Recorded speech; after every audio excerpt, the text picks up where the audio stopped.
নমস্কার বন্ধুরা, আমাদের নতুন একটি ব্লগে আপনাদের অনেক স্বাগত জানাই। আজকে আমি আপনাদের কাছে একটা অন্য রকমের ভিডিও নিয়ে এসেছি। আজকে প্রথম আমি একটা রান্নার ভিডিও নিয়ে এসেছি আপনাদের কাছে। তো আজকে আমি কাবুলি ছোলার তরকারি বানাবো। তার জন্য একদম ঘরোয়া পদ্ধতিতে কিভাবে বানাবো তার জন্য কী কী নিয়েছি আপনারা একটু দেখে নিন। এখানে ছোলা আর আলুটা সেদ্ধ করে নিয়েছি, কাবুলি চানা বলে এটাকে।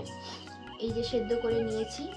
আর এই যে এখানে আদা রসুনের পেস্ট নিয়েছি, এখানে একটু পেঁয়াজ কুচি, এই যে টমেটো, এই যে দেখুন একটা কি ছোট্ট টমেটো আমাদের গাছে হয়েছিল, চেরি টমেটো বলে এগুলোকে। আর বেসিক যেগুলো মশলা থাকে, হলুদ গুঁড়ো, লঙ্কা গুঁড়ো, ওগুলোই নিয়েছি। তো একদম সিম্পলভাবেই আমি আজকে এটা বানাবো। তো আপনারা দেখতে থাকুন আমি কিভাবে বানাই। প্রথমে আমি কড়াই তেল দিয়ে দেব। আমি এখানে সরষের তেল ব্যবহার করলাম, আপনারা চাইলে সাদা তেল দিয়েও করতে পারেন। প্রথমে আমি শুকনো লঙ্কাটা দিয়ে দেব। তেলটা গরম হয়ে গেছে, শুকনো লঙ্কাটা দিয়ে একটু লাল করে নেব। এরপর আমি ফোড়নে দিচ্ছি জিরে। জিরে থেকে সুন্দর একটা গন্ধ বেরোলে আমি এখানে পেঁয়াজ কুচিটা দিয়ে দেব।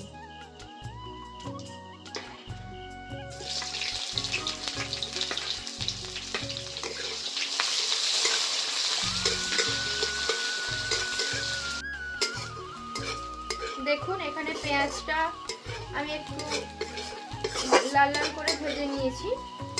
এবার আমি আদা রসুনের পেস্ট দিয়ে দেব। বাটাটা দিয়ে একটু ভালোভাবে কষিয়ে নেব, তারপরে টমেটোটা দিয়ে দেব। আদা রসুনটা ভালো করে ভাজা ভাজা করে নিয়েছি, গন্ধটা চলে গেছে। এবার আমি টমেটো দিয়ে দেব।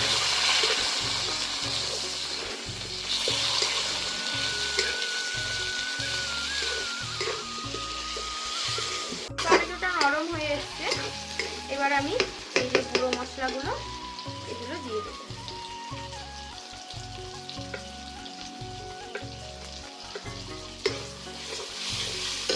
হলুদ গুঁড়ো দিলাম, লঙ্কা গুঁড়ো দিলাম,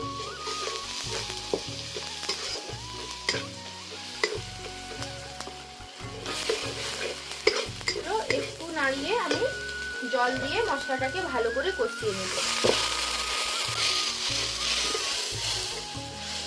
দেখুন এখন মশলাটা কষানো হয়ে গেছে, এই যে তেল ছেড়ে দিয়েছে। দেখুন মশলা চারপাশে তেল, কত সুন্দর তেল ছেড়ে দিয়েছে। এবার আমি এখানে এই কাবুলি চানাটা দিয়ে দেবো পুরোটাই। এবার আমি এর উপরে নুন দেব পরিমাণ মতো, দিয়ে এটা একটু কষাবো।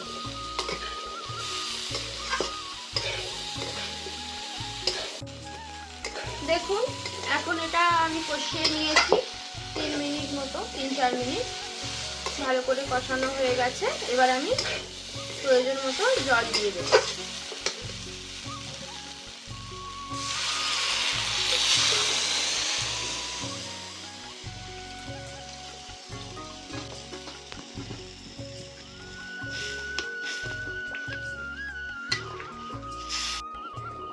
তরকারিটা আমার হয়ে গেছে।